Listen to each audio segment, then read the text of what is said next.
Yes, good morning again, my friends. This is Frank, your guru for job development, resume writing, and job searching.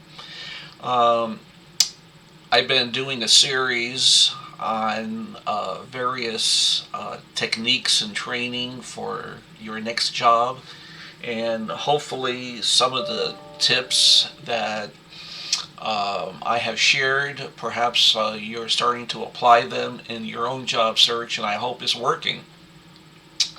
Um, what I want to talk about today a little bit is hopes and dreams and opportunities. I come from an era that back around the mid 70s when I graduated high school, and finding a job was totally different. Even at that time, they had the EDD, commonly called, or Employment Development Department. They actually had brick and mortar locations set up where you can go in. They had a big board with jobs, and if there was a job that was to your liking, you wrote down the job number, waited for a representative to speak with you, and they actually called the employer right there and set up a meeting for you to go right on over if that was possible. Even in my own job search at that time, I'd actually leave in the morning and pack a lunch with the expectation that I was going to find a job and start working. It was a whole different ball game. Um, and again, if you were an entry level person like I was at the time, you didn't have a resume. You didn't write resumes. You basically filled out a simple application. They interviewed you. If they liked you, says okay, or do you have your lunch? Let's start working. But today, in those hopes and dreams and opportunities, we've complicated the whole process. The whole process, by the way, that we have in place was supposed to make it easier. But unfortunately, we're blocking a lot of good future employees for even getting interviews because of not knowing how to get through. When we talk about opportunities in the land of freedom that we enjoy here in the United States, in 1968, when my family migrated to California from New York, I was 14 years old, going on 15, and the average three bed in the Los Angeles area, the average 3 bedroom, 2 bath home was anywhere between $18,000 and $25,000, and as we all know today, those homes, some of them are ranging in tipping into the $1 million bracket for the same home, the same property. So whether it's automobiles, trying to find jobs, or trying to find even suitable places to live, where is that opportunity going? So, and if you haven't kept up on the news over the last year, approximately 4.5 million Americans over the last year have quit their full time job and seeking other opportunities, whether they're working from home or starting their own business. They just don't want to, be a little rat in the maze anymore and follow directions and do what everybody else wants them to do. They want to do their own thing. And that's great if you can channel that in a direction to where you can actually have good opportunity.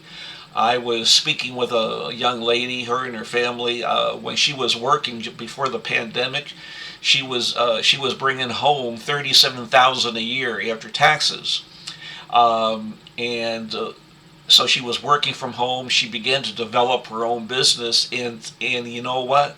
Today, her business, her and her husband, they both do this together. They're making over $100 million a year.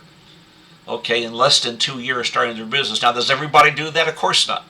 And is everybody going to be able to do that? Well, maybe, maybe not. But the fact remains that in the land of opportunity, and if you're going to continue looking for good employment and on the open job market, then again, you're going to have to follow and go back and do some homework on my previous videos and see what it's going to take for you to find that job.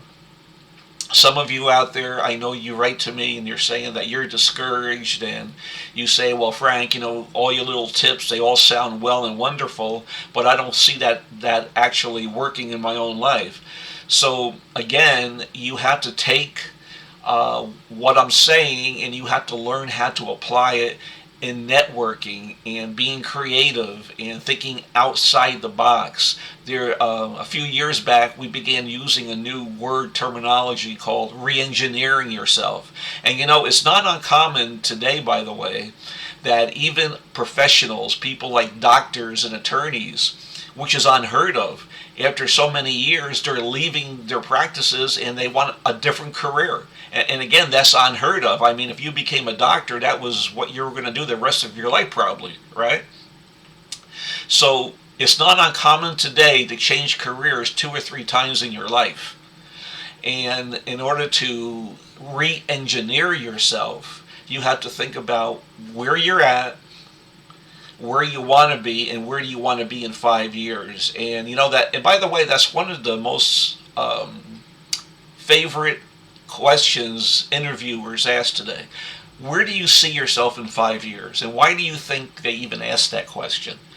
Well, first of all, if you're a type of person that hops and skips and jumps from job to job and you don't have any track record for not even 2 years, chances are they're not interested in even hiring you, because they don't want a rabbit that's going to keep jumping around.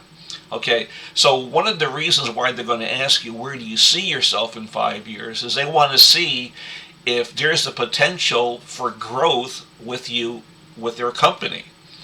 Okay, not only that, but they want to see your mindset. Where are you at? What are you thinking you want to do in the next 5 years?